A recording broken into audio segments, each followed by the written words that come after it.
சஞ்சய் வழி செலினை கூட்டிகிட்டு போயிட்டு வந்து சஞ்சய் யார் வந்து தூக்கிட்டு போனாங்களோ அவங்கள கண்டுபிடிக்கிறாரு. இந்த சூழ்நிலை இங்கே என்ன பண்ணுறாங்க, செமையாக ரொம்ப சந்தோஷமாக இருக்காங்க நம்ம பைரவி. பைரவி வந்து சொல்கிறாங்க, இந்த மாதிரி கூடிய சீக்கிரம் வந்து அவன் யாருன்னு நல்லா தெரிஞ்சு போயிடும். நான் சொன்ன மாதிரி வந்து கண்டிப்பாக இந்த எசைக்கு தான் வந்து இந்த வேலையெல்லாம் பண்ணியிருக்கணும், எனக்கு நல்லா தெரியும். அதனால் அந்த எசைக்கு மாட்டுவான்.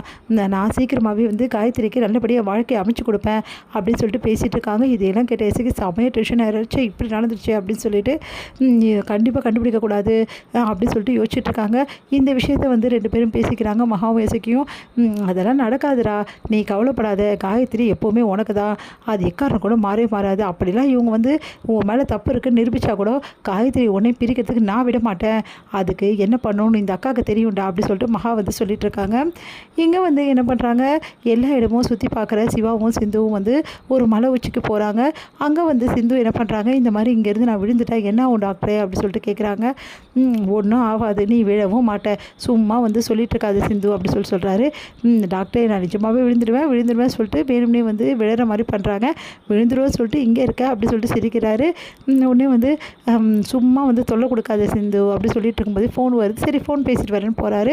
ஸ்னேகா இதை பார்த்துட்றாங்க. ஓ இப்படியா, நீ இதுக்கப்புறம் இந்த உலகத்தில் இருக்கக்கூடாது, நீ இதோடு போய் உன் கதையை முடிக்கிற அப்படி சொல்லிட்டு அப்படியே தெரியாத மாதிரி தள்ளி விட்டுறாங்க. இங்கே போய் சிந்து போய் விழுந்துடுறாங்க. பயங்கரமாக அலறி துடிக்கிறாங்க. நம்ம சிவாவும் பயங்கரமாக அலறி துடிக்கிறாரு. அவரால் தாங்கிக்க முடியல, சிந்துன்னு கத்துறாரு. டாக்டர்னு சொல்லிட்டு அப்படியே போய் உருண்டு போய் விழுறாங்க. கடைசி நேரத்தில் அவங்க வந்து இதோட அவ்வளோதான் அப்படின்னு சொல்லிட்டு பயங்கரமாக அழறாரு. சிவா டாக்டர்னு யாரோ கத்துற மாதிரி இருக்குது. கீழேருந்து பார்த்தா வந்து சிந்து வந்து அங்கே தொங்கிட்டு இருக்காங்க. நம்ம சிவா என்று ரொம்ப கஷ்டப்பட்டு இறங்கி அவங்கள காப்பாற்றுறாரு.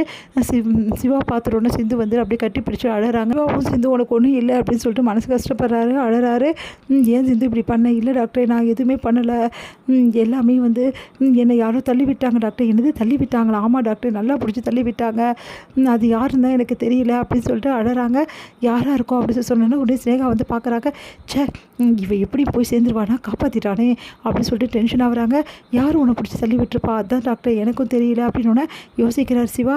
யாராக இருக்கும் சித்துவை தள்ளி விட்டது? கண்டிப்பாக வந்து இங்கே இருக்க ஆளுங்க யாரும் தள்ளி விட சான்ஸே கிடையாது. அப்போ அந்த ஸ்னேகா தள்ளி விட்டுருப்பாளா அப்படின்னு சொல்லிட்டு யோசிச்சுட்டு, என்ன டாக்டர் யோசிக்கிற? ஒன்றும் இல்லை, நீ வா உனக்கு ஃபஸ்ட் எய்ட் பண்ணணும்னு சொல்லிட்டு ஃபஸ்ட் எய்ட் பண்ணுறாரு. எரிதா சிந்து அப்படின்னோடனே, ஆமாம் டாக்டர், நல்லா தேய்ச்சிக்கிச்சு கை காலெலாம், நல்ல காலம் அங்கே நான் தொங்கிட்டு இருந்தேன், அப்படின்லாம் இந்நேரம் நான் வந்து போயிட்டுருப்பேன்ல டாக்டர், நான் போயிருந்தேன் உனக்கும் சந்தோஷம் தான் அப்படின்ற மாதிரி சொல்கிறாங்க. ஏன் சிந்து இப்படிலாம் பேசிகிட்டு இருக்க அப்படின்னு சொல்லிட்டு மருந்து போட்டுட்ருக்காரு. இங்கே வந்து என்ன பண்ணுறாரு, மனசு கஷ்டத்தோடு உட்காந்துருக்காரு நம்ம ஆறுமுகம். அதை பார்த்துட்டு அவங்க அம்மா வந்து, என்னடா ஆறுமுகம், ஏன்டா இப்படி உட்காந்துருக்க அப்படின்னு சொல்லிட்டு கேட்குறாங்க. ஒன்றும் இல்லைம்மா அப்படின்னு சொன்னேன். பைரவி பார்த்தல உனக்கு எப்படிலாம் உதவி செய்கிறான்னு சொல்லிட்டு அவள் மனசில் நீ இருக்குதா இருந்தாலும் உதவி செய்கிறா, நீ இதாம்மா அப்படி சொல்லிகிட்டு இருக்க, அவள் மனசில் நான் இருக்கேன்னு எனக்கு தோணவே மாட்டேங்குது, ஏன்டா அப்படி சொல்கிற?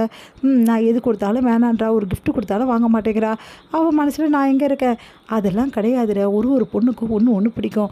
இங்கே பார், ஒன்று அவளுக்கு பிடிச்சிருந்தால்தான் இவ்வளோ தூரம் வந்து உனக்காக போராடி இதெல்லாம் காப்பாற்றிருக்கா, அது ஏன்டா உனக்கு புரிய மாட்டேங்குது?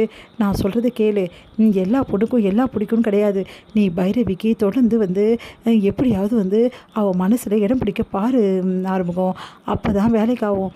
இடம் பிடிச்சிட்டேன்னு வச்சுக்கோங்க, அதுக்கப்புறம் இந்த பிரச்சனையே கிடையாது.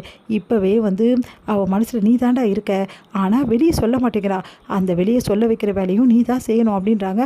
அப்படியே சொல்கிற, சரிம்மா பார்த்துக்கலாமா அப்படின்னு சொல்லி சந்தோஷமாக போகிறாரு.